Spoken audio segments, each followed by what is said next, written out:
ഇത് സോയാബീനാണ് കേട്ടോ. നമുക്കിത് ബീഫ് പുലർത്തിയ ടേസ്റ്റോടുകൂടി കഴിക്കാൻ പറ്റും. അതായത് ആവശ്യത്തിന് സോയാബീൻ എടുത്ത് ചൂടുവെള്ളത്തിലിട്ട് ഒരു 5 മിനിറ്റ് കുതിർക്കാൻ വയ്ക്കുക. എന്നിട്ട് നന്നായിട്ട് പിഴിഞ്ഞ് മാറ്റി വയ്ക്കുക.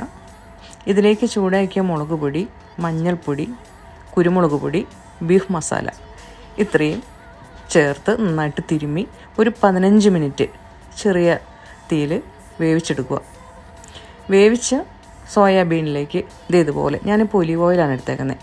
ഇതിലേക്ക് കുറച്ച് കടുക് ഇട്ട് പൊട്ടിച്ചതിന് ശേഷം ചുവന്നുള്ളി, വെളുത്തുള്ളി, കറിവേപ്പില, കുറച്ച് ഇഞ്ചി ചതച്ചത് അതും കൂടിയിട്ട് വഴറ്റി ഈ സോയാബീനിലേക്ക് ചേർത്ത് നന്നായിട്ട് മിക്സാക്കി നമ്മൾ യൂസ് ചെയ്തിട്ടുണ്ടെങ്കിൽ ശരിക്കും മീറ്റ് ഉലർത്തിയ ഒരു ടേസ്റ്റ് കിട്ടും. സോയാബീൻ അങ്ങനെ ചെറുപ്പത്തിലൊന്നും ഞാൻ കഴിക്കാറില്ല. ഇവിടെ കുവൈറ്റിൽ വന്നതിന് ശേഷമാണ് കേട്ടോ ഇതൊക്കെ യൂസ് ചെയ്ത് തുടങ്ങിയത്. എനിവേ പൊളി ടേസ്റ്റ്. Thank you.